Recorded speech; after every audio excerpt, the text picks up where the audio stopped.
Burn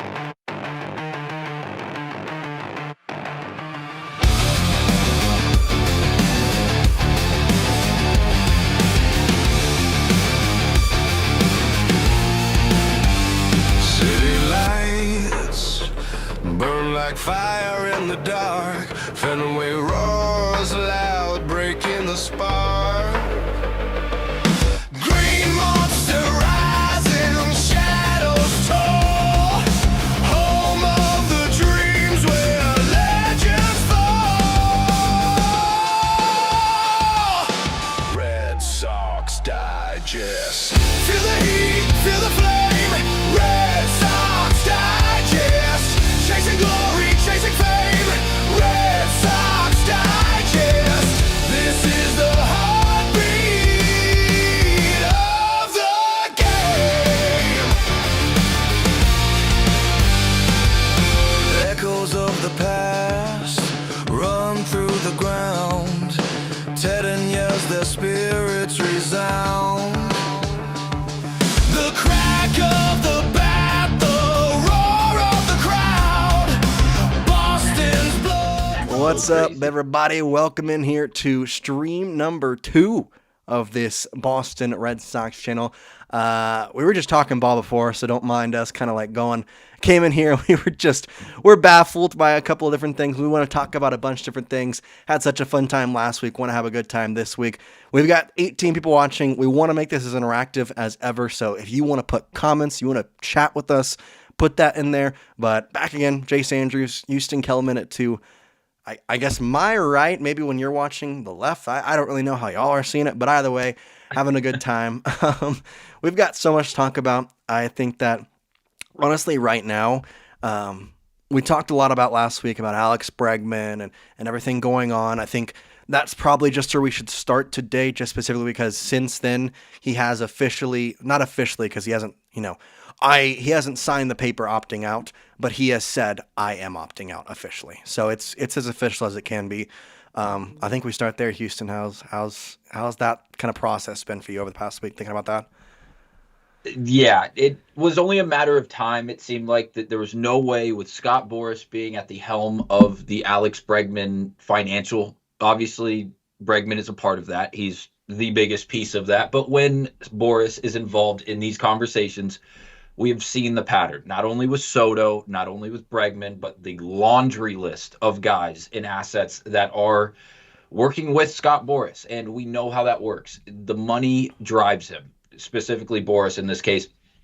And Bregman, after the year that he had with Boston, yes, statistically, the first half of the year, outside of the small pieces where he did miss some time, he was phenomenal. And he delivered in Boston, specifically offensively. Defensively goes without even mentioning. And it's not just the defensive abilities at third base, but like we mentioned in the first live last week, his ability to be vocal, not only to other like interior defenders and even outfielders, but pitching, whether it's starters, relief guys, veterans, rookies, or even guys behind the plate like Narvaez or Connor Wong, he was transcendent. And you and I both mentioned that it's very hard to replace someone like that, with the leadership aspect being at the focal point. I think this is all for leverage. Jace, I don't know how you feel about it. I think this is entirely Scott Boras in the ear of Alex Bregman. Hey, like, you can opt out without immediately going somewhere else. This is a long process. It's not going to happen overnight unless you want it to, obviously. But like, hey, if we poke your head out into the free agency market, things can spiral a little bit, and that snowball effect can gather. And these teams that were in on you, like AJ Hinch and the Tigers, who are obviously now out of the playoffs, and other teams that need a third baseman, let's just get your name out there. Let's see what the proposition is, or just to build some leverage, and then you can go back to Boston and see if they're able to double down and give you what you're really looking for in comparisons to what you got originally and compared to the other teams that are still on the market for you. Yeah, the only part that I think I might disagree with you is I do think in some ways that Alex wanted this as well. I think that he definitely wants to stay in Boston. I agree with that. I'm not worried whatsoever about anything. But if you can kind of see, I have his stats pulled up here from 2016 to 2025. I mean, this guy has been day in, day out type of guy. I mean, there has been 2 years, not including his rookie year, in which he has played less than 100 games. In the past 4 years, he's played 155, 161, 145, and 114. In that light, your career, whether you like it or not, as a third baseman, as hard as he plays, I like to compare him a lot to Dustin Pedroia and how his body moves. And that's part of the reason why I love Alex so much, is because he came to Boston and the first guy he mentioned was Dustin, and they have a good relationship. I think in some ways he understands the value of a yearly deal and how many years is on his contract. So I think that's the only part where I might say that, I believe Alex Bregman wants to stay in Boston, but he wants to do it for a long term. He wants a home long term. And what I don't want, it's a different situation, but I don't want this to be a Freddie Freeman type thing where Please no. and maybe it's Scott Boras that doesn't tell him or whatever, but I would think more on the Red Sox side of they don't give him what he deserves. And the best thing to me, and this is going into like Section 10 and kind of, listening to them, listening to kind of their knowledge. Now, I know that Section 10 is obviously not the end-all, be-all of all the news. However, I believe that Jared Carrabis has a lot of inside information, and especially with Alex Bregman, because he is that is one of his best friends. Not forget baseball, forget all that. That is one of his best friends. He's not worried, and if he's not worried, I wouldn't be worried. And there's 2 big reasons why. The first one is the big one that why Alex Bregman wasn't coming or was not going to come to Boston was because of really Craig Breslow. Alex Cora wanted him. Sam Kennedy wanted him. Every bench coach and Jason Barrett, everybody wanted him. But Craig Breslow didn't because it didn't fit his model. Now we are in a year past, and there is supposedly a piece of the organization that doesn't want Alex Bregman. That is not Craig Breslow, though. We know that from Jarrett because he had gotten an insider information saying that it was not Craig Breslow. So with that all to be said, the guy who was against Alex Bregman and is the technical GM right now because we haven't hired one yet, Correct. And the guy paying the checks wants him. The organization as a whole knows the importance of him and wants him. And so I don't see how any way, shape, or form the Red Sox don't end up with him at the end of this. Does it stink that we have to even think about it? Yes. But if you had to ask me, and I'll pass it over to you because I'm curious on your take on this, what's going to happen? The Tigers are going to go hard after him. Yeah. I believe in that. The Astros are going to put some, I'm not going to say the words, but some BS type offer out there to try and get him back. It's not going to be enough. It's not going to be years. It's going to be a BS offer because that's what the Astros have always done to their stars. And then past that, the Royals will offer less money for more years. They'll give him like a 10-year deal when he's 32, and but he'll be the same amount of money as an 8-year deal or something for other people, or 6-year deal, whatever that might be. And so that's where I'm seeing the Red Sox coming in saying, hey, you're 31 years old now. What if we gave you a 6-year contract for, I'm trying to do the math here, but like, I would put the AAV around 35 to start. Yeah. And I think that's fair. Because also, baseball is not going to be here in 2027, first of all. Second of all, we'll get, I don't want to talk about that, but baseball's not going to be a thing in 2027. But we saw from this contract, he wants to take deferrals. He wants to take deferrals. So you can offer him $35 million and defer $5 to $6 million of it. So you're paying him $29 million a year. And if you want, you can front load the contract, where we'll pay you 40 these next 2 years like we were willing to do. And then after that, we'll pay you 30 and for the rest of the contract. So I guess that would make it, what, 6-3, $240 million over $250-$40 million, something like that. In that ballpark, yeah. So what? I guess I throw it over to you. What is the numerical value that you would give to him in terms of contract? So I'm all in on Bregman coming back. That's no surprise. I'm a part of everyone that rooted and watched Red Sox baseball this past year. Without a doubt, Bregman should and needs to be back next season for this Red Sox team.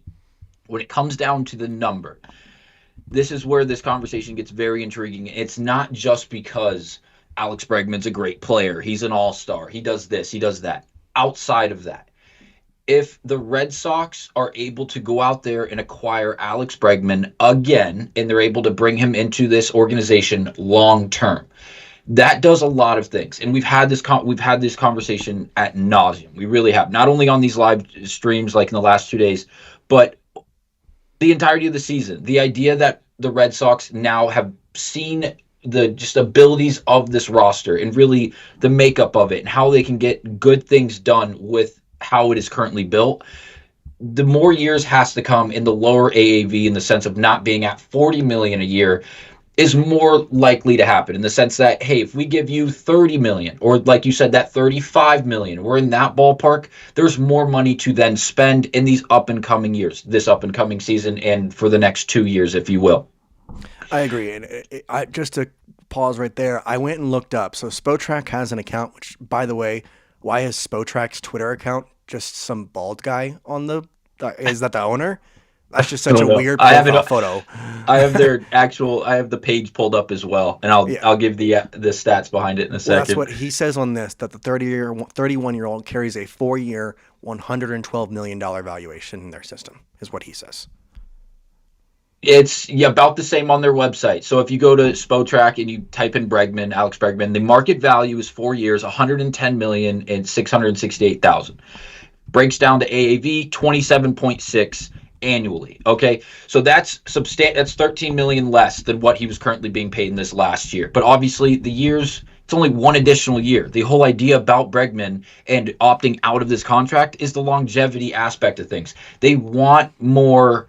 He wants more years. He wants a longer tenure under this contract, specifically and hopefully in Boston. So if and when this does take place, I'm assuming that it's going to be in that, I want to say 6 to 8 year range. I don't know if Craig Breslow and the rest of this organization is going to actually pull the trigger on a 8 to 10 year deal for someone like Alex Bregman. Would I love to see it? I wouldn't be opposed to it. I don't know how you feel about that in the sense of time frame. I just started a poll on the stream. How many years do we think Alex Bregman will get? I am in total agreement with you. The max years I can see is 8, because that would put him at his 39-year-old season. And that is pushing it for Craig right there, that alone. Yeah. So I personally see him being a 6-year guy. That would be my vote. I can't vote, but that's my vote. And it seems like right now the winning number is 5 at this turn time. So if you're watching in the chat, we got a poll. Go up there. How many years do you think Alex Bregman will get? So I'm with you again. We're in agreement there. That 6-year mark seems very appeasing to the Red Sox organization in the sense of the financial aspect. If you're able to go out there and acquire someone like Alex Bregman again for that 6-year period, and you bring down the number from that $40 million mark, which I know when it initially dropped, everyone was like, why would they give him $40 million? Well, call it the way you want, but they were in a bidding war with teams that we already mentioned, you and I both, the Royals, the Tigers, and obviously the Astros. I will say, to your point earlier, I don't even know if the Astros try to get back in on Bregman because of just how their roster is currently shaping out, how things ended in Houston this past year. I don't know if they're going to try to even make a realistic offer. If they do, I'm with you. I think it's along the BS line. It's like, hey, you remember us? Like, you remember the high school sweetheart? Like, you want to come? Like we did this for so your long. Ex is calling. Yeah, like you're trying to run this back type of thing. You ride out into the sunset, the same place you came in at. Like, I feel like those are the lines the Astros will be working on. The actual competitors, when you look at Bregman and possibly acquiring him outside of Boston, because you and I both think they are the favorites to acquire Bregman. It's the Tigers. AJ Hinch, we know there's a connection there between him and Bregman. We know Bregman was open to possibly going to Detroit earlier this past offseason before he landed in Boston. The Royals, a very interesting and intriguing team with obviously Bobby Witt and other great young pieces. Bregman could work in Kansas City. And don't get me wrong, those aren't the only teams. Every team outside there's going of to be other the teams, but those are the favorites.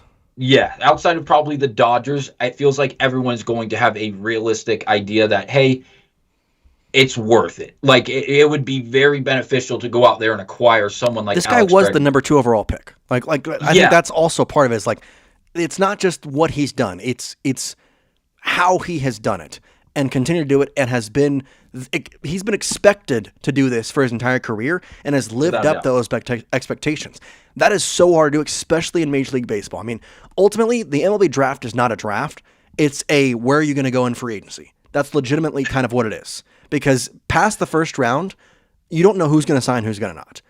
Right. Like, it's really hard. And so the fact that he was the number 2 pick, obviously he went to college, and so that helps with him being the number 2 pick and signing. Right.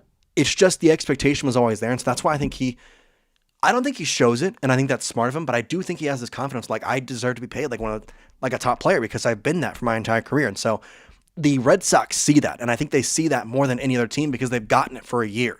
So I cannot see a world where even if the Tigers come out here and say, we'll give you 7 years and $300 million. I don't see that happening, first of all, but I think if they did that, I honestly could see Craig Breslow for once putting his nuts on the table and saying, here's 7 years for 305. Like, legitimately, I'll give you a signing bonus. Like, I anything that Bregman's going to come back to Craig, and I feel like Craig's going to say, I'll give you $5 million more. Like, I see it. Two things. First thing, to that point, exactly. The leverage will work. And that's the first thing I opened with this entire conversation. The leverage with Scott Boras is like, that is what this is about. Like, if it wasn't about that, Bregman would have just looked at Breslow and the rest of the guys and said, hey, I'm opting out, get the contract ready. I just need add 2 more years, take a handful of money off, and I'll just re-sign right now. And obviously, that's not how everything works. And I understand Scott that, Boras might shoot him if he did that. Exactly. Boras would be losing. He'd lose a client. Like, Boras would legitimately lose a Boras would client. drop him. He would drop him. So, to the second thing I want to point out. So, you mentioned the 300 plus million, 11 years. Spotrac, going back to Spotrac, they have comparable players. 2 things. First thing, in the market value.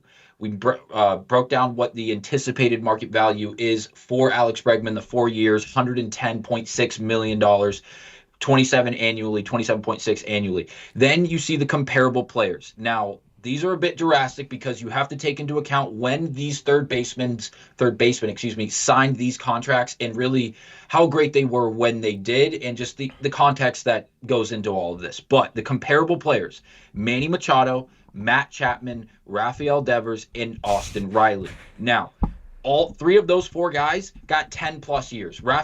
Devers, Riley both got 10 years. Machado got 11. Chapman got 6. But if you look at the numbers and value, Manny got 11 years for $350 million, and he was 30 when he signed that contract. He's making 31.8 per year.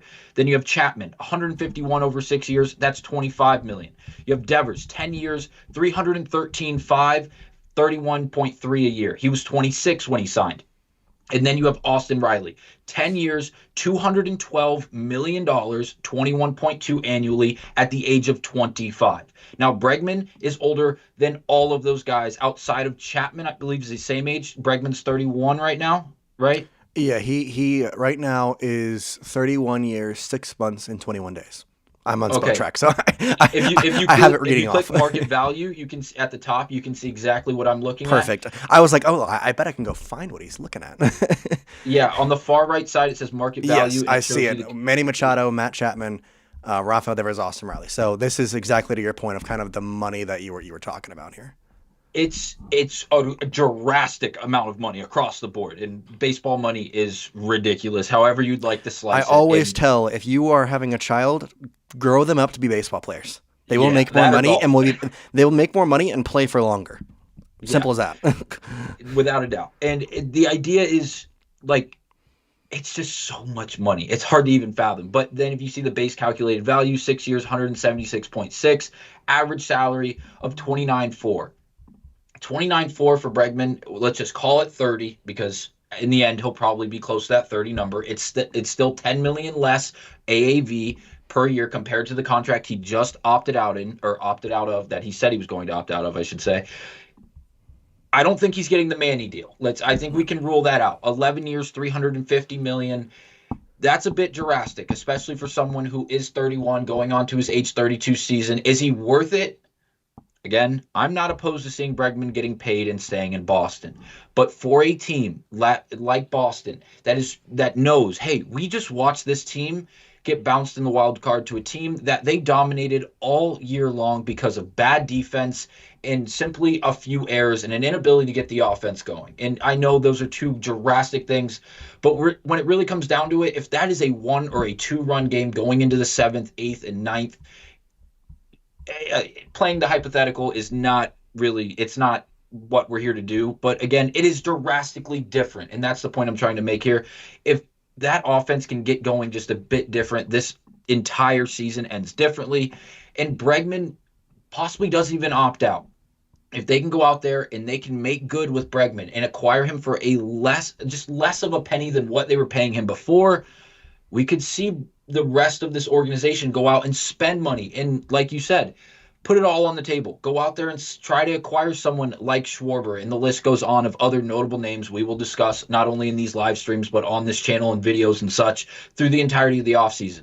So the number, to get back to your original question, the number, I'm thinking it's, if we're lucky, on the lucky side of things, it's 28. The low would be 28. The high, I'm assuming 32. So anywhere in that range, we'll call it 30 for the good even spot and make things easy. And I think it's that 6-year mark. So 6 years, $30 million a year in AAV, going to Alex Bregman to come back to Boston, be a part of this organization to ride out in the sunset, unless he finds some just revamped like style late in his career and he decides to make one more run at things for another team that's going to pay an old veteran that's willing to go out there and be a leader as well as produce at least somewhat statistically. I agree. I thought in my mind it's going to be somewhere in between Chapman and Devers' deal, where at least the AAV wise. Right. And I think he gets the Chapman amount of years just because of his age. I think the last thing on this, and I'll ask you, and then I think we can switch to a different topic that we can go to your tweet that we talked about earlier and talk about those pitchers, but because there's actually a chat. But if Bregman comes back to you and says, if you offer me 6 years for $35 million AAV, do you say yes? Done. Deal. Okay. Yeah.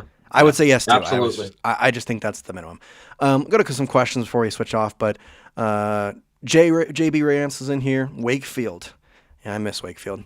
I mean, Houston, I know when we're both around the same age, but have you just gotten to go back and watch like highlights of him? I know we didn't get to watch him like live in some aspects, but just, man, that his knuckle, obviously I've just watched highlights. I would put his knuckleball against any pitch in baseball history. So Wakefield was like the introduction to the knuckleball for me.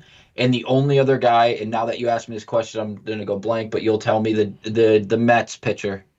Right, Dickey?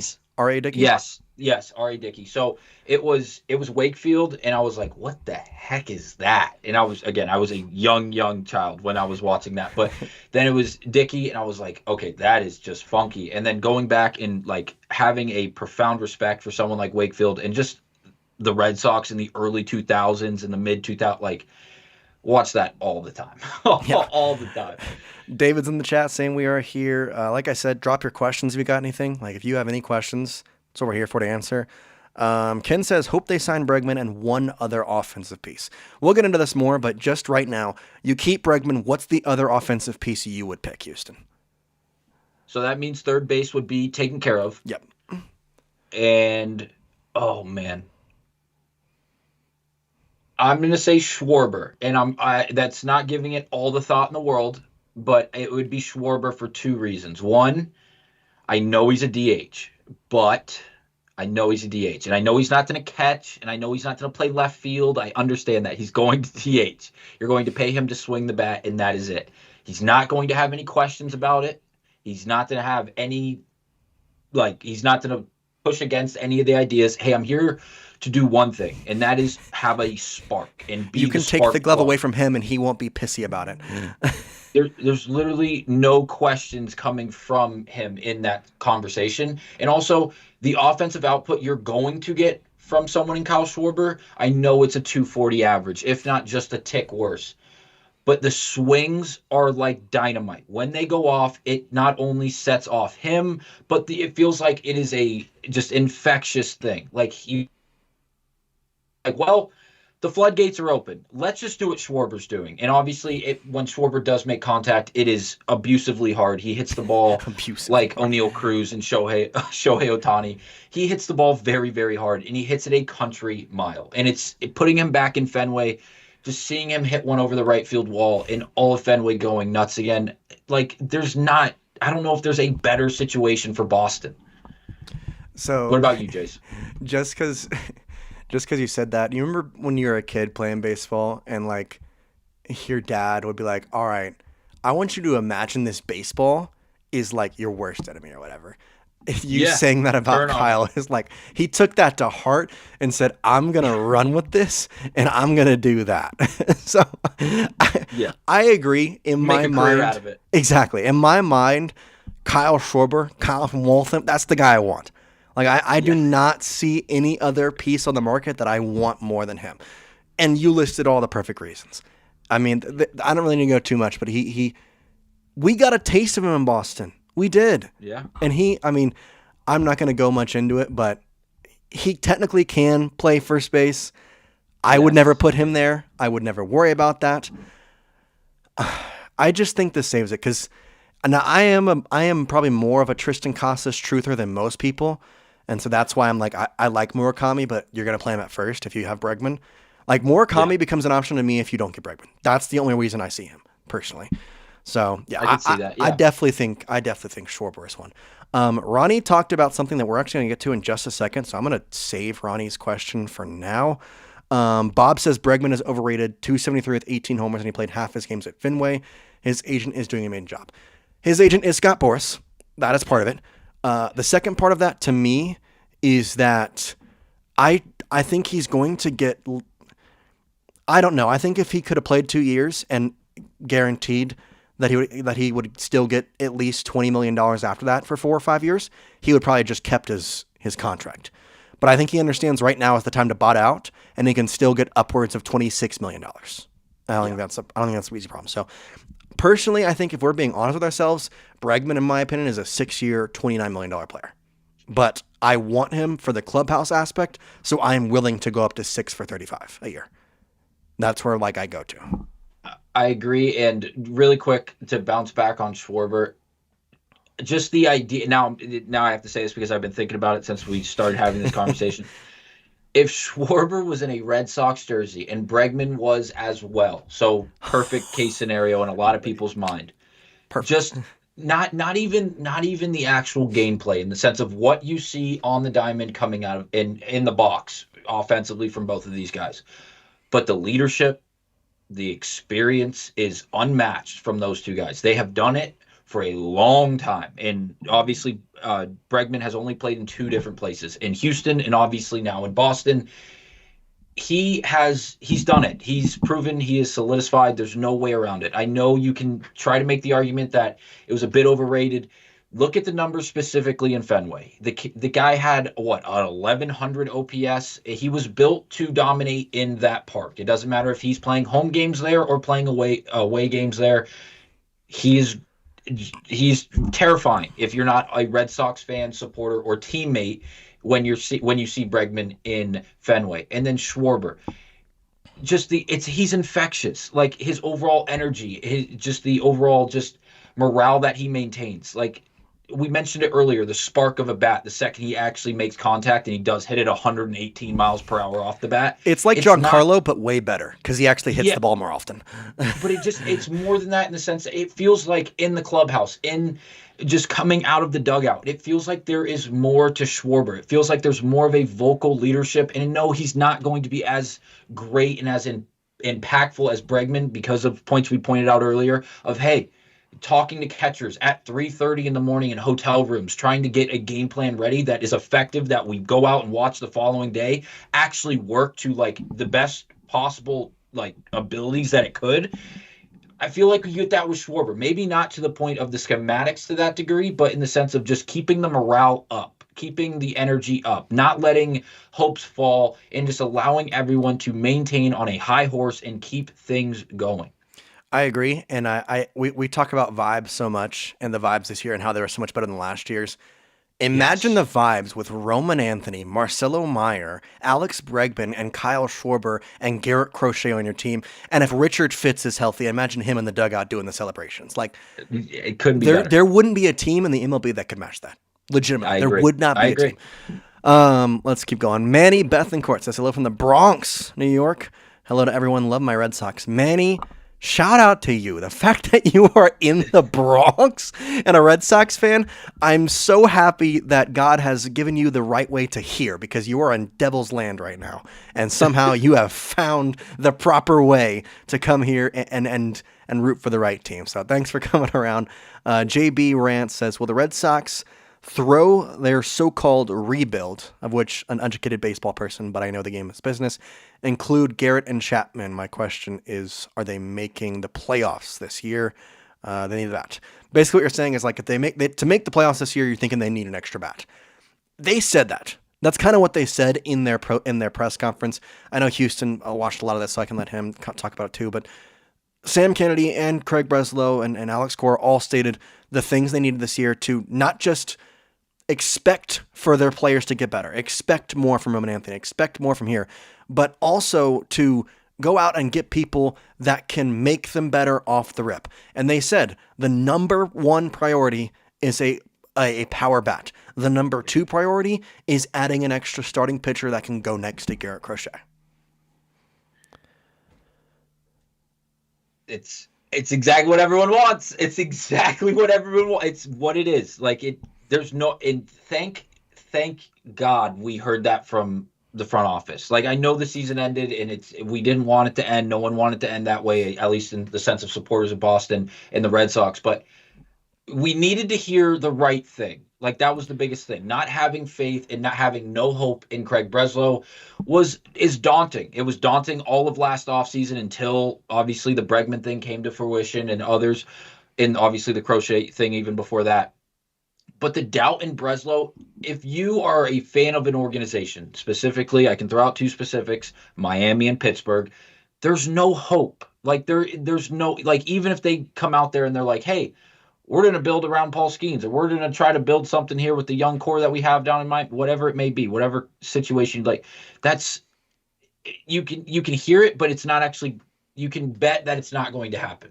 Now that we have watched how this last season played out in Boston with the group of young players as well as now veterans they have, and then you hear Breslow, Sam Kennedy, and these other guys come out and say, we saw the promise they have. We know we can just go out. We need to go out there and acquire another pitcher and obviously a power bat and possibly another right-handed bat, and things will look very, very promising in Boston, even more promising than they did last year. That is what we wanted to hear. And now, obviously, actions speak a lot louder than the words, and we have to wait till the World Series actually ends to see these things come to fruition and get the ball rolling. But we got the right answer out of Breslow, and I couldn't have been more ecstatic when we got that news, and I'm glad that's the way it took place. And I hope I don't look absolutely terrible for saying this, but I believe him. I really and truly, I do believe him right now. And I know in a month, or call it a month and a half, when the snowball effect starts going and we see moves being made, whether it's free agents or trades and this and that, I have faith in Breslow. It may be just a sliver, but it's more than it was last offseason, and I think we're going in the right direction.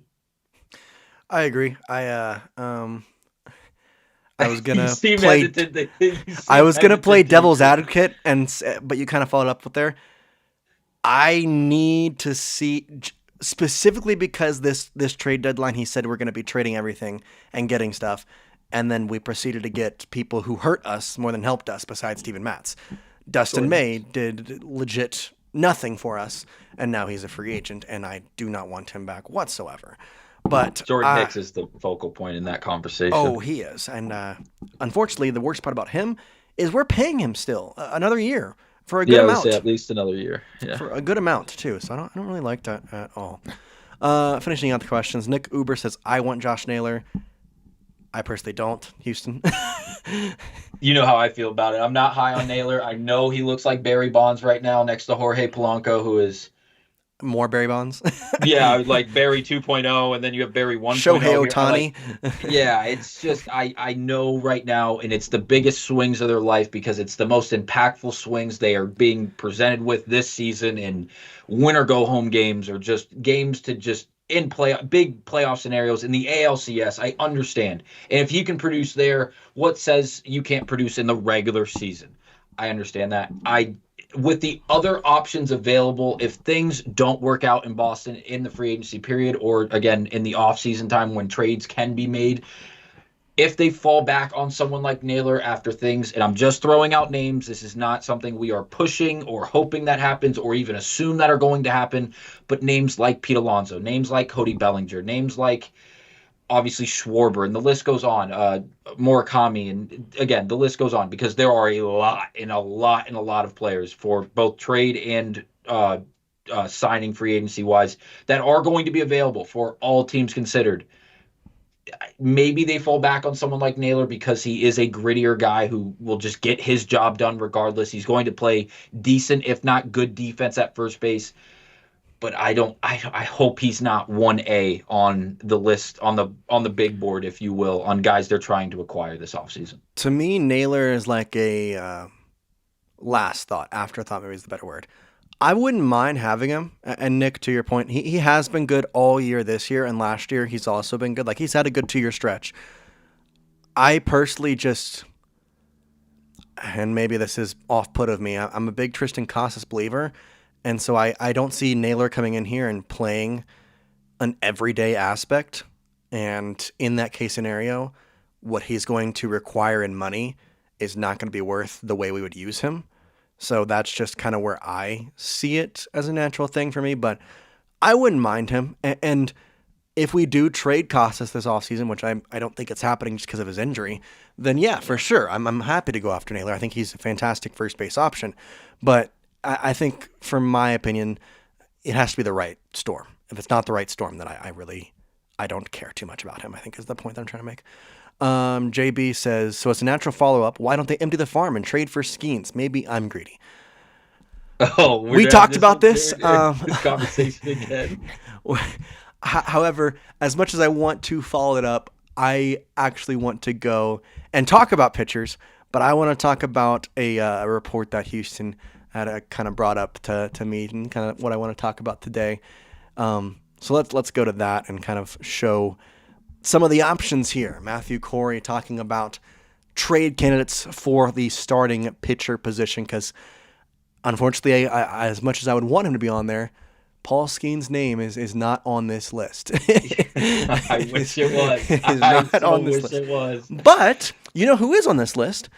In my opinion, obviously, I don't think it's going to be the way it transcends, but in my opinion, the second place guy in the Cy Young voting, he'll be the first place guy, but the second place guy, Tarik Skubal, is on this list. Because specifically, if you look up his name, which I'll pull up right now as I let Houston talk, his contract is very different than what the Tigers are deciding to offer him. So, yes, if you have not been keeping up to date with baseball news in general, Tarik Skubal, allegedly, from the information we have found and has been made public, Skubal was approached by the Tigers and was offered a contract. And, well, the contract was a bit short of the number Skubal was looking for. Here it is. And when I say a bit, I mean it was short of roughly $250 million. That's a lot of money. It's a lot of money to miss the target board by. That's not just I'm looking for like $2 extra million a year, this and that. That's not what happened allegedly in this entire conversation. Jace has the actual image pulled up that you guys can see from Twitter. And I believe I can't read it because the font's smaller on my screen. It's John Heyman. John Heyman, yes. John Heyman is very credible. He's one of the most credible names covering the game. He of baseball. also was the one that said the Red Sox traded for Joe Ryan. not to bring up one of his bad cases, but that was the guy who also said that. Yes, and I think he was hoodwinked, as all of Boston was, unfortunately. I was hoodwinked. That was a horrible, horrible 15 minutes or 10 minutes for us and all of Boston, but the Skubal conversation is intriguing. Now, if we want to sit here and play the imagination game where The Boston Red Sox going into what would be the 2025-2026 MLB season had the starting rotation of Tarik Skubal 1, Garrett Crochet 2, Brayan Bello 3, and you can plug in whatever names you would like in 4 and 5, because at that point, in my opinion, it wouldn't even matter because you would have the best left-handed All pitcher you had to in do is get to the baseball. playoffs. Playoff pitching is so different. Yeah, like it would get to the point where, like, okay, so Skubal's going to throw game 1. He's going to throw 8 innings. We're going to give it to the ball to Chapman or whoever emerges as the number 1 closer next year by obviously October of next year. A lot of time in between, I understand. And then game 2, hey, well, Crochet threw 117 pitches and, well, he was basically flawless. So he'll throw game 2. And now we're up 2 games because we only have to score 2 runs. We score 2 runs, 1 in each game. We have Roman Anthony this time. Yeah, Roman will be present. So the lack of offensive production seems like it won't be as intimidating, or at least as present. Obviously, we're being too excited, but I can just because it would never happen. But trading for Skubal and getting Schwarber and keeping Bregman would be. I don't know. I would give the World Series trophy to us then. Legitimately, I would give the World Series to us. Yeah, bearing their arms legitimately falling off their bodies, both of them. No one would ever want to see the Boston Red Sox, especially in the playoffs, when it came down to that. Hey, let's play a best of 3 series or best of 5, excuse me. Imagine the wild card. You have to win 1 of 2 games against Skubal and Crochet. Have fun. Your odds are slim and none and slim left town. Seriously, Skubal is dominant. And I know you can say, well, Seattle beat up on him. Seattle saw him a lot. And really, if you look at that pitching staff in Detroit, he didn't have, yes, he had Casey Mize and he had these other legitimate arms, but none of them are Garrett Crochet. Garrett Crochet is 1B, and it's hard for me to even say he's 1B after the year he just had. And credit to Craig Breslow. I know it's hard to do this, and it's not something we do a lot. But if Garrett Crochet did not get that extension before this season started, like he did, we would be having the same conversation that we're having right now about Skubal and the Detroit Tigers with Garrett Crochet and the Red Sox. Because he would be demanding so much money. It would be double his current contract. I truly believe he'd get $400 million. I think he would have. Garrett Crochet does seem like the guy who would have signed the contract though. I think even if he'd have waited till August, he probably would have still wanted a deal because Red Sox, they've done this so many times. Oh yeah, this player gave us a deadline, we didn't meet it. Oh well, and then a week later they have him signed. I got to be honest, when a player gives a deadline, I've gotten excited. Roman Anthony gave a deadline, a week later he was signed. Yep. Garrett Crochet gave a deadline. After the deadline, a week later, he was signed. Leverage. It's the way it goes. And so, if Skubal's not a thing right now, we're also talking about Garrett Crochet in a different light and talking about how he just won the Cy Young in his first full season as a starter. And unfortunately for him, Skubal is a thing, and there's a lot more news around him because he hasn't been paid yet, and Crochet has. So, a couple other trade candidates I want to look at: Tarik Skubal, Joe Ryan, Freddie Peralta, Mackenzie Gore, Hunter Green, Andrew Abbott, Mitch Keller, Sandy Alcantara. And then the quote that I think speaks a lot is that it's hard to imagine the Red Sox are looking for a deal like the one they gave to Walker Buehler a year ago. Any pursuits on the open market should be, and I would change that even to would be, for a true upgrade. So in my mind, of these pitchers on the list that we see through this, Alcantara, Keller, Abbott, Green, Gore, Peralta, Ryan, and Skubal, the top 3 to me, based on solely logistics and the actual ability for them to be traded, the amount of money they would require and how many, what the years would look like and all that, and then actual pitching, I think the 3 names that I really gravitate towards are 3 to 4 in the middle. Joe Ryan is the number 1 in my opinion. I actually really do like the idea of Hunter Green if he is on the market, specifically because of the years he has, the youngness. It would just be such a good addition to add to Bello and Crochet. I think that's a perfect add. And then my 3 and 4, I said 3, but Peralta and Gore are probably on the same level for me, where I like both of them. I think they're less likely to be traded just because of the positions they're in. But I could care less about Andrew Abbott personally. I could care way less about Mitch Keller. If we get Mitch Keller out of all this, I'm gonna be upset. I will be upset. And then Alcantara, I like him, but I don't know. If you weren't going to go after Shane Bieber, why are you going to go after Sandy Alcantara? Is my mind. So, a lot of names, a lot of things to break down. Let's just remove Tarik Skubal from this list. The odds of him being traded are slim to none. Yes, ultimately. It's very hard for me to even grasp the idea of Skubal not in another jersey, bearing like the Dodgers calling and saying, "Hey, do you want Mookie?" Like they would have to. Like, we'll give you Shohei. Okay, let's not get crazy. But like, do you want Mookie? Do you want like Max? Like they would combine like one superstar in Mookie, Muncy, and like Dalton rushing, like a prospect. Yeah, like something along those lines. And obviously, the Dodgers are one of 2-3 teams that have the ability to do that. Maybe the only team. I would say maybe only one, because they have so much talent from literally top to bottom. Whether you want to do position players, pitching, whatever you want to take into account. I apologize if you can hear my dogs howling. But back to the actual, again, ignoring Skubal, taking him out of this list. Joe Ryan. We got teased already. If Joe Ryan was a part of this Red Sox team, I would be ecstatic. Is he my favorite name on this list? No. My favorite name on this list, without a doubt, is Hunter Green. Before you even said anything about him, I love Hunter Green. And right now, the Reds got away with just armed robbery. 6 years, $53 million. Hunter Green is an all-star. It's like the Bello deal, but he's performing better than Bello.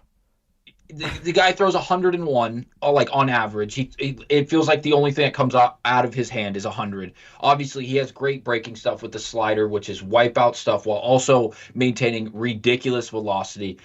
He intrigues me a lot, and having him as the number 2 guy in the starting rotation behind Crochet and having that 1-2 punch, one coming from southpaw, the other one coming from the right-handed side, that intrigues me a lot. It really, really does. And obviously Joe Ryan is another right-handed guy. I'm not big on Freddie Peralta. Yes, the swing and miss stuff is there. I would go in a different direction if these are the actual names presented and like you have the chance to go out and acquire. And I know some of them are free agents, some of them are trade candidates, so that has to be taken into account. Sandy Alcantara is interesting because there was a lot of conversation, as well as with Mitch Keller and others, Zach Gallen, at the trade deadline. Boston's going to get another guy. Boston's going to get another guy. We heard it all for a month's worth of time. And the Marlins immediately jumped up and said, hey, you want Sandy, that's great, but you're going to pay for a Cy Young. And that clearly wasn't going to happen across the board because Sandy was getting older. He hadn't been great up to that point. And obviously, once the trade deadline happened, he figured out how to throw the changeup again. And he was back to being gross and at his dominant form. I'm leaning Hunter Green in this case. Mackenzie Gore's intriguing, another left-handed guy. But is Washington really going to give him up? I don't know. Yeah, let's take a look at Hunter Green because I think that was a guy that we both liked and really popped up this week. Like I don't think we didn't talk about him at all last week, so I really want to look at just why I think he's a good fit. First of all, he's had his best 2 years over the past 2 seasons. I mean, we just kind of zoom into the stats here. Over the past 2 years, he's got a 2.76 ERA and a 2.75 ERA. And the thing that to me makes it even more intriguing is every year from 2023 to now 2025, his whip has gone down. 1.42, 1.02, 0.94. His ERA may have gone up a little bit, but the ERA to me is a great stat to have as long as it's below 3. Past that, once I look it's below 3, I look to the whip. Because there's a lot of pitchers that their whip just isn't, it's not as good as you think for their ERA. And I want you to be able to have a small whip because guess what? That means your inning pitch is going to be more because you're going to be able to be out there for longer because you're not giving up walks and hits, which I assume everybody knows this, but just to put it out there, whip is walks and hits per inning is really what that boils down to. So he's giving up less than a base runner per inning is what that stat is basically, which is a great thing. His innings pitched was down this year. He only pitched in 19 games. Part of that was due to injury, and that's something to note, but still 19 games in your 4th year is great. His K per walk was 2 points higher than any year in his career, basically. His best was 3.4 in his rookie season. This year it was 5.1. Every stat this year was better. He allowed 20 less hits. He allowed 13 less runs. this guy was a certified superstar, and no one really looked at it. Like, yeah, his WAR was better last year. That's great. That's because he played more games. That's all it really was. Like, I really, if you go back to that list here, and we could pull it back up, I don't see anybody else on this list like Mackenzie Gore being that valuable. I don't see Andrew Abbott being that valuable. Even Keller Alcantara, I don't see them being that valuable. The only guy who I think at that point compares is Joe Ryan. And that's even putting it where I think Hunter Green's probably in a better position than Joe Ryan in a lot of ways. So I think the trade would cost more, but I like Hunter Green a lot. I would point out the underlying metrics. If you look at Baseball Savant, and I am a Savant junkie, I love this. I love this form of data. I love being able to look at this stuff for these pitchers specifically. Obviously, it's great for baseball in general. But when you look at Hunter Green's Baseball Savant, and I'm looking at it right now, there's a few blemishes, but there's not a lot of blemishes. Like 86 percentile in expected ERA, at 3.8, just above that 3 number you addressed earlier. Expected batting average, 87th percentile at 212. Like, the average exit velocity is down compared to the league average. I won't say it's not, but realize this young man throws a lot of fastballs. Like, he has a 3-pitch mix. It doesn't feel that way because of just how gross and how filthy his stuff is. But if you look at the fastball, he leans on it a lot. And when you throw a pitch 101 miles per hour, despite not giving up that many barrels, if you don't give up that many barrels, the ones you do are going to be hit very hard. That's just the way the math breaks down. If you throw 100 and you give up a barrel, usually the average exit velocity is going to be up there. Average fastball velocity, 99th percentile. We mentioned it earlier. Everything that comes out of his hand looks like it's 110. But then you look at the whiff, K percentages, and base on ball percentages, all above the 80th percentile. And the only thing that's not like top of the league is the walk percentage, the base on balls, where it's 82nd percentile. Yes, the barrel percentage, hard hit rate, and the ground ball percentage is not great. I understand that. But what you're getting from Hunter Green, if you were to put him on a team like the Red Sox, who we know during the regular season, the offensive production was up 5.5, almost 6 runs a game on average. If you give Hunter Green 5.5 to 6 runs on average, and I know there was performances from Crochet this year where that offense didn't show up, and everyone was kind of just like, please give him a run of support. Give him 2 runs of support, and this will be a cakewalk to the finish line. Funny enough, it was always when he had his blow-up starts that the Red Sox would give him run support. It was so odd. It was so weird. It was like, oh, well, we have to score this time because we can't just get one at the late stages of the game against a bullpen arm and like walk out of here with a win. Like, we actually have to go out there and do something because our ace doesn't have the best stuff right now. But Hunter Green, I think in the sense of the guys on that list, would be transcendent for this Red Sox team. Not only adding that right-handed arm in the sense of a dominant arm in that case, to pair next to arguably the best pitcher in baseball, one of the best pitchers in baseball, who is obviously throwing from the left side. I think it would do a lot. And I'm not opposed to players like Joe Ryan and others, but I think when it comes down to a tier list, if we were willing or wanting to do something like that, that top tier, in my opinion, would be along the lines of, obviously Skubal's in there. We're not going to mention him for the reasons stated earlier, but Hunter Green would be in that S tier, in that top tier, if you will, of players that, like, hey, if you're going to do it, Boston, Breslow, Kennedy, whoever's listening, that's 1A in this sense. And guys like Abbott, I'm a fan of Andrew Abbott. That dude was really, really good this year for someone who only throws like 92 miles per hour. He was great. He's another southpaw. He's not the best pitcher around. I'm not saying that, but as a third or a fourth guy coming out of the starting rotation, terrifying. Absolutely terrifying. Hunter Green's only 26. You have to take that into account. And for the price you'd be paying for him and the production we have seen up to this point in his career, I don't know if there's a better option. I really don't. And I know that package is going to be tough. And if you'd like to get into that conversation, we can. But we know it's going to be lucrative, to say the least. Yeah, I agree. I think in a lot of aspects, it's yet to be seen who, for what price, and what's going to happen this offseason. But I think, in a lot of ways, to the guys you just mentioned, it's a good time to start looking because the World Series is almost here. And so we can say, talks can start happening. Like rumors and these trade talk, Yeah. they can start being a real thing because, well, they can happen almost in a lot of ways. So I think in some aspects, I don't know if you even try to go after one person first or if you try to just give an offer to everybody for like one pitcher, like a similar offer, and see who you get. Because Right. I'd be really curious to see on the Red Sox line. We just told us, like, oh, who's our favorite? But who's the favorite of Craig Breslow? What does Craig Yeah. Breslow want? Like, is there something in that light? Like, I think that's where it's hard to understand what they're thinking in a lot of aspects. So, Mitchie says Casas doesn't get enough love. He may have a slow start, but he's going to tear it up next year.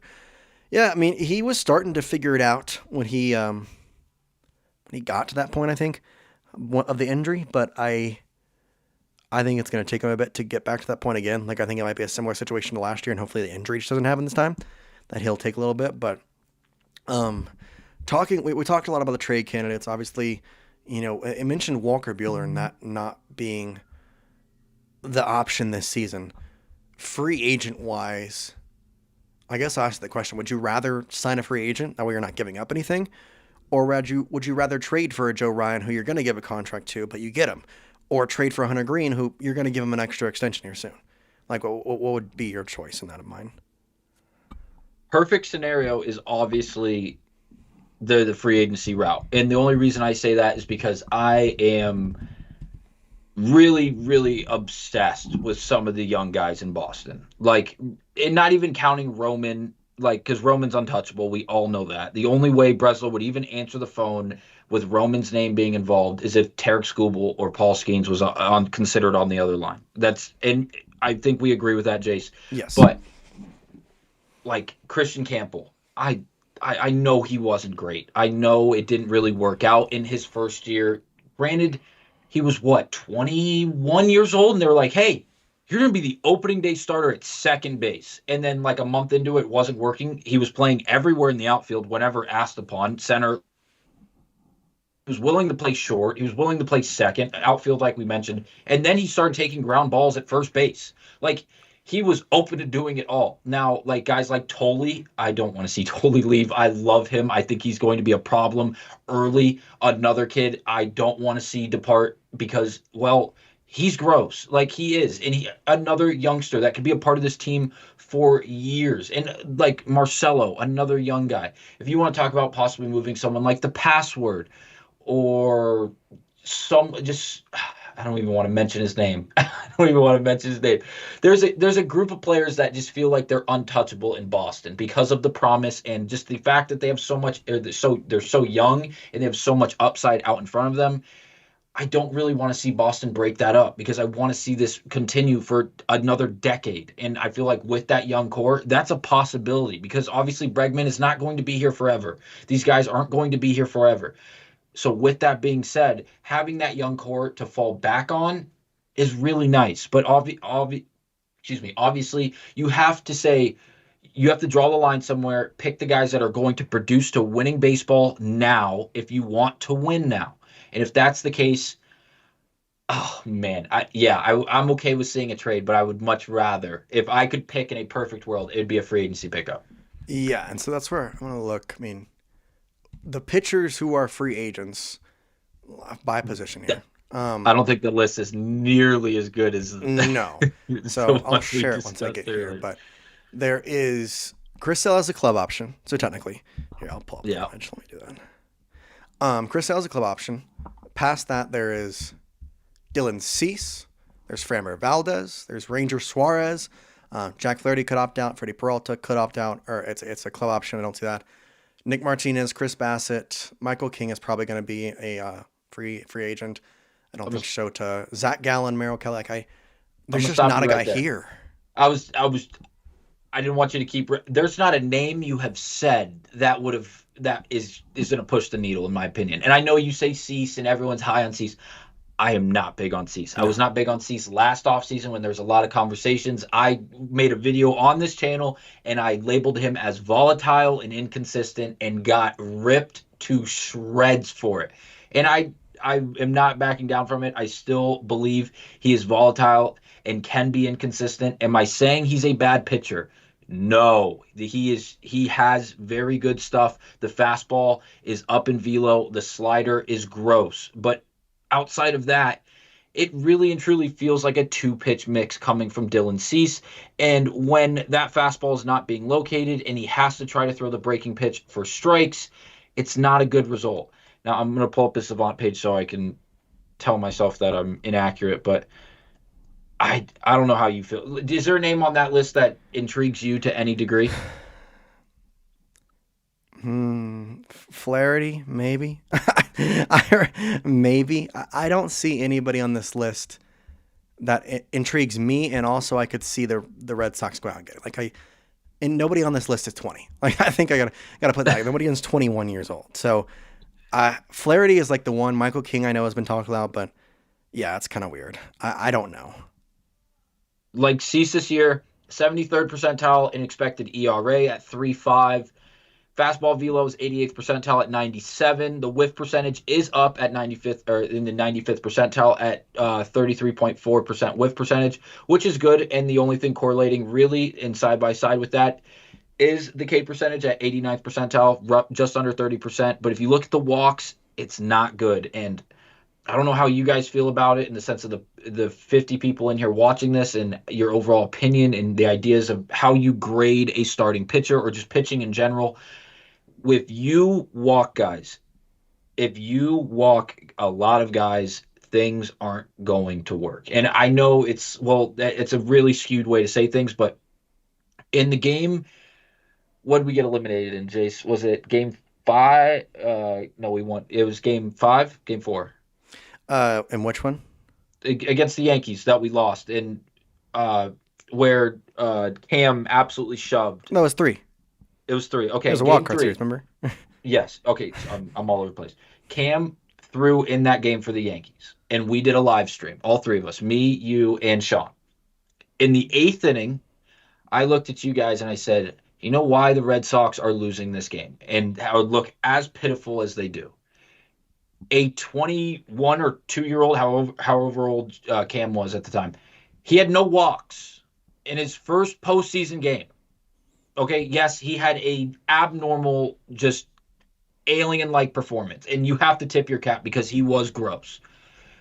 But you're telling me in 8 innings where he dominated, you couldn't find one walk, you couldn't work one at bat.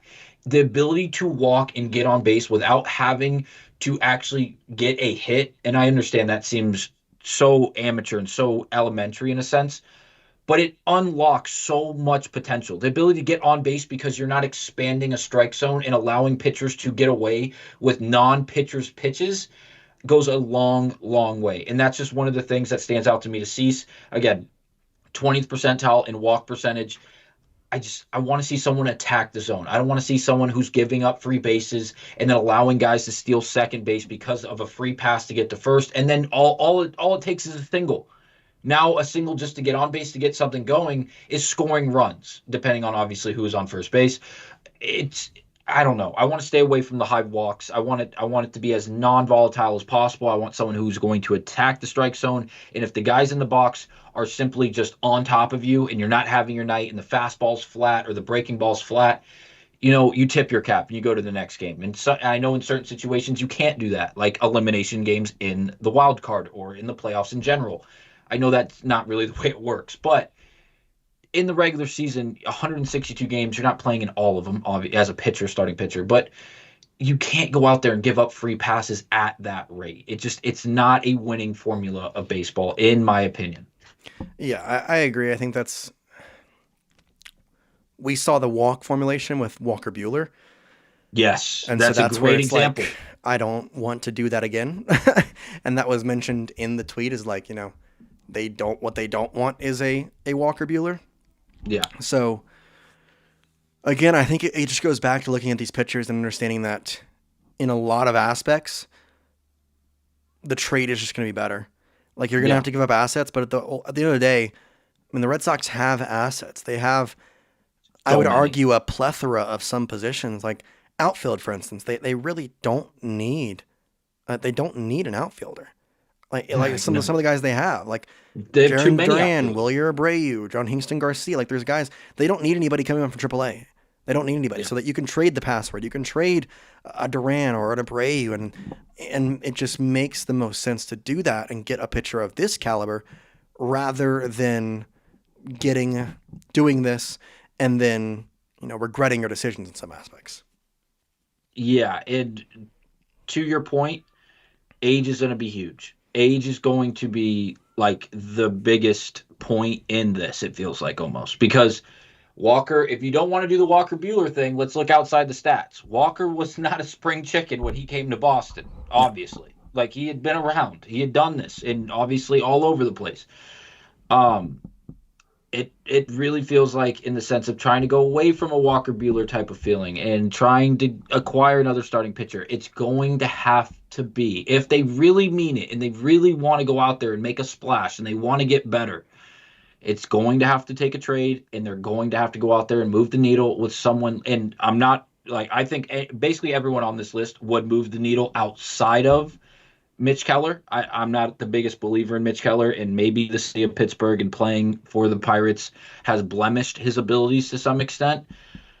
But even like Abbott, and I feel like that would go such a long way. And I know Mackenzie Gore's really young, but another younger guy like that hasn't proven his overall abilities for an ample amount of years, but like last year was pretty damn good. Like he was no just run-of-the-mill pitcher. He was pretty damn good.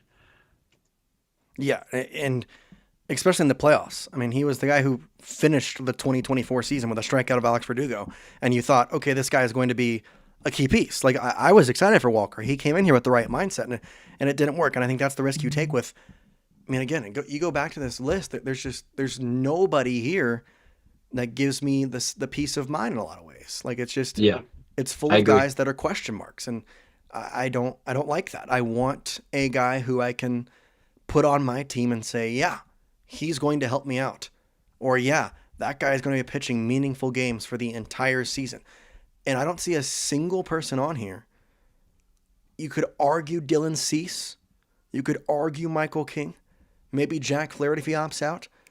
Everybody else, I don't know. Framber Valdez is a good one, I guess. I don't know. No, I'm good. He has his own problems, though. After that entire situation, that I'm good. I'm good. Not with Connor Wong and Narvaez behind the plate. No, I'm good. If you wanted to make the case for Ranger Suarez, and I'm not saying go get Ranger and call him a 2. That is not what I am saying by any means. We got a 2, guys. Yeah, like that would not be good. But if you wanted to go get Ranger and be like, he's your 5, he's your 4, I'd be okay with that because Ranger has, even this past season, has had great moments for the Phillies. Like he gets overlooked because they were able to go out and get Luzardo for a bag of chips. Don't know how they were able to do that. They had Nola, they had Wheeler, obviously, until he fell to the blood clot issue and everything else that was going on. Like he got overlooked greatly because he was legitimately like a 5th or 6th guy in that starting rotation, and it just a credit to the Phillies and the starting staff they did have for the majority of the year. I could see, like, I would be okay with Ranger if he was like the 2nd or even possibly a 3rd guy that was acquired in the offseason in the sense of pitching.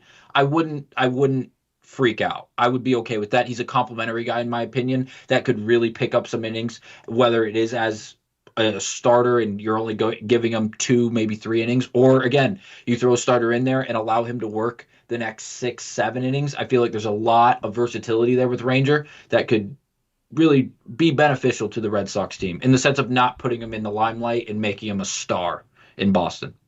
Yeah, I like Ranger Suarez. In my mind, though, I would rather go out and trade for somebody and put him at the 2 because, I mean, even if you get Ranger, if we keep Giolito, who is he going to take the spot of? Like, I want Conley to be the 5. If we keep Giolito, I want him to be the 4.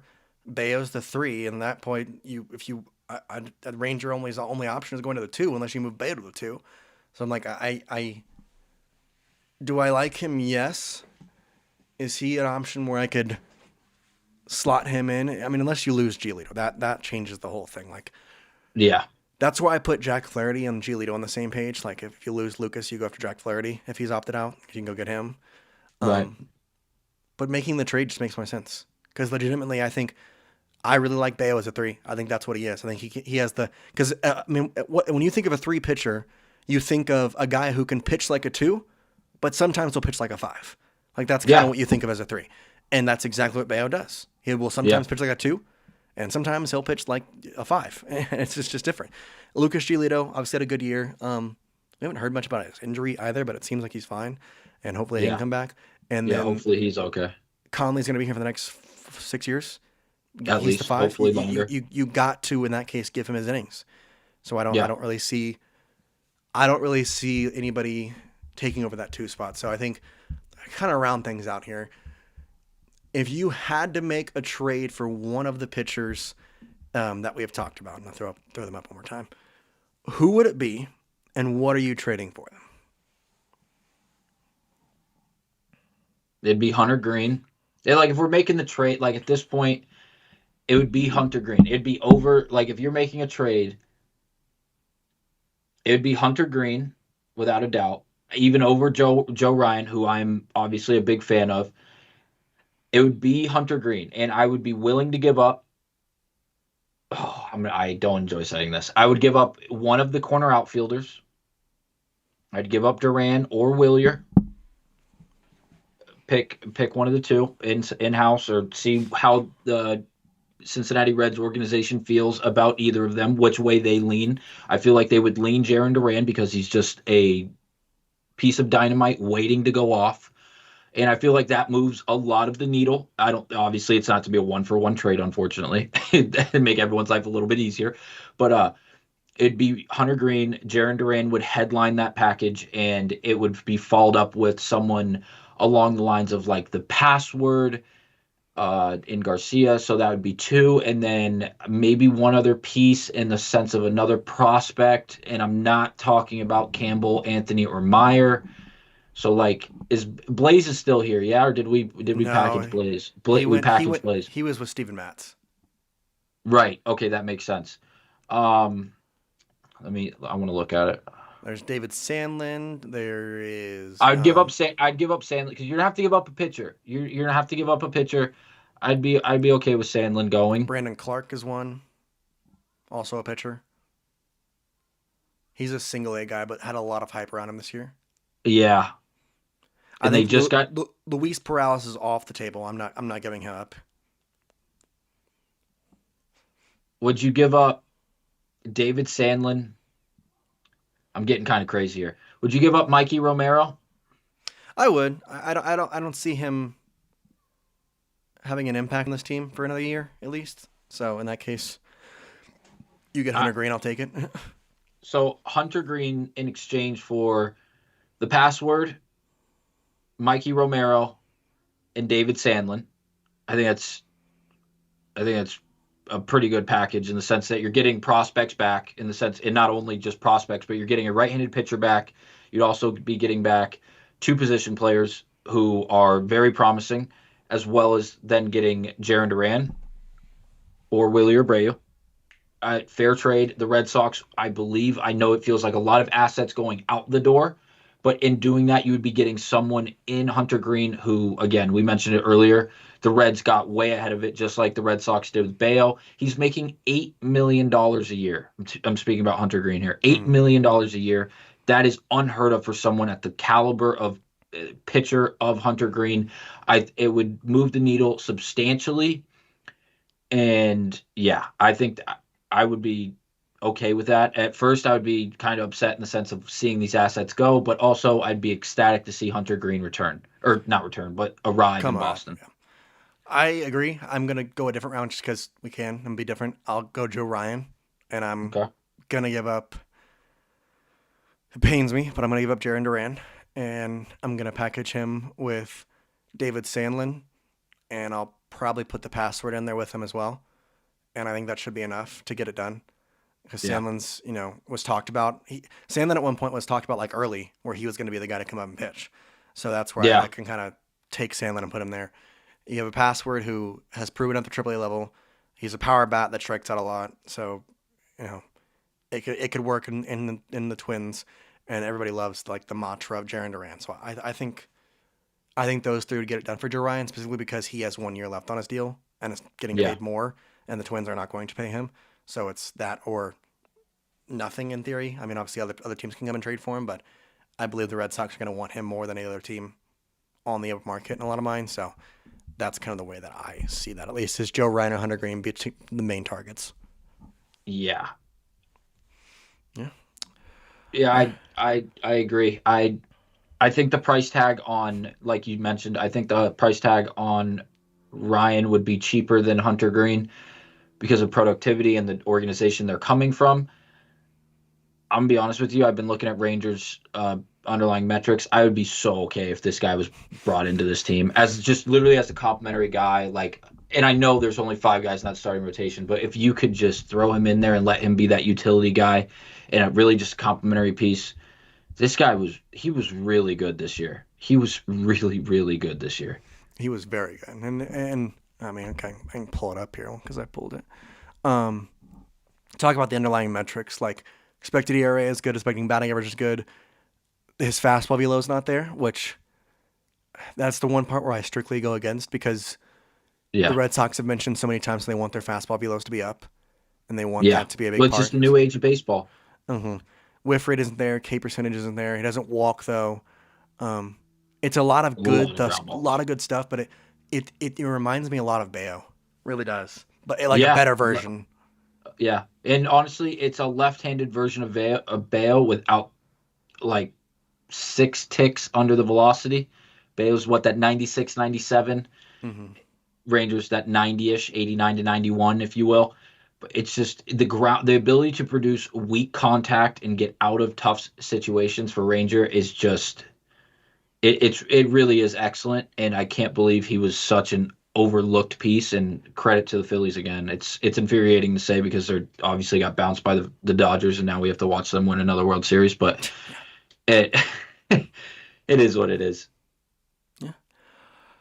All right. Well, I think we've covered a lot today. Is there anything you wanted to bring up before we kind of let it go? Anything new information wise?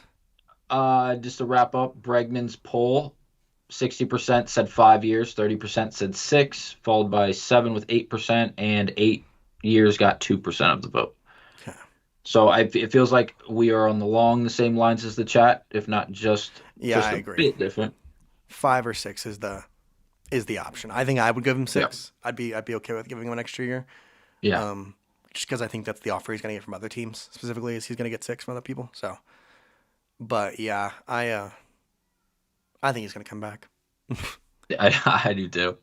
That's not just optimism and hope. It's yeah. He had like Bregman beers, like Bregman's beer. Like you can't do that and leave. His wife also is a Harvard student, and I know that they could it's in the summer and she can take online classes. Yeah, I get that, but they live in Boston. Like if she's at Harvard, life could be so easy. It's so much easier if you just do that. I don't really understand the situation there, so.